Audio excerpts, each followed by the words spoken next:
Doot, doot, doot, doot, doot. Splash. Man, I like that. That's just like the real one. Hey guys, Chris Funk here with the Jackson Kayak Fishing Team. Been out spending the day with the youth group. You might can hear them in the background over there on the beautiful Coosa River. Had a lot of fun. Time to wrap up and tie down the boats for the trip home. Wanted to give you a few tips on tie down straps. All right, my number one tip, don't be a gorilla here. You want to snug up, but you don't want to bow it up to where you're squeezing this boat. If you squeeze this boat and then let it sit out in the hot sun, it's going to be gnarly when you're done with it. So remember, just keep it snug. That's all you want to worry about. If your strap gets close to the end of the poles, a pin like this will help keep it from sliding around, or a longer bolt if you want to run through here. This just keeps it from popping off the edge, a little bit extra security. One thing you need to remember while we're talking about tight straps, these straps, especially when they're brand new, can stretch when they're wet. So always pay attention to it, especially after a rain.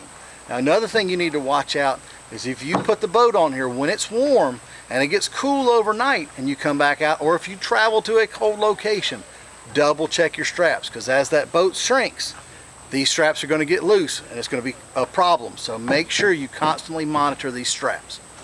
If the tip of your strap gets ragged, all you got to do is take a lighter. You can heat this up, pinch it back down. It'll make it go through your buckles a whole lot easier.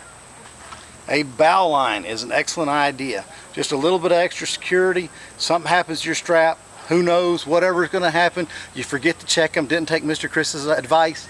A bow line will save you. While we're talking about bow lines, if I was on the rack on top of the truck, we've got things called hood loops out here.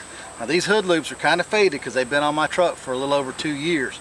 These actually bolt inside the hood down here to existing chassis bolts, so it's held in there. Some of them have a little bit of a loop of PVC that goes in there and it holds inside the hood. These have been outstanding for me. So this is what I run a bow line when I've got my boats up on top of the truck.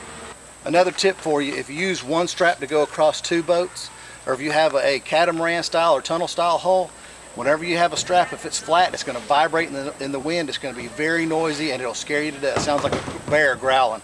So twist that strap before you go across those boats, and that little bit of a twist right there will quiet that noise right down. My trailer is configured to carry them gunneled down or up on their sides. I can carry 2 boats on each side like this. When I do that, I really like to add this small piece of foam underneath there. It just gives a little bit of extra support for the boat, plus it prevents it from sliding back and forth once it's up on there.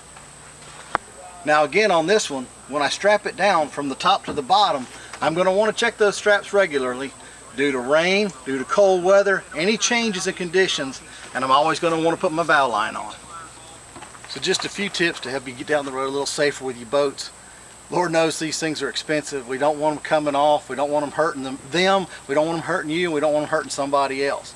So pay attention to your straps. When they start getting worn, replace them. They don't cost a whole lot. I do prefer this type of strap over a ratchet strap. If you want to be a little extra safe, you can even put a stern line on along with your bow line. But just pay attention to your straps. Check them regularly. Check them on the road. Check in your mirror. If you notice any movement with your boat, pull over and fix it because something's wrong. Hope this helped out a little bit. Y'all take care and stay safe.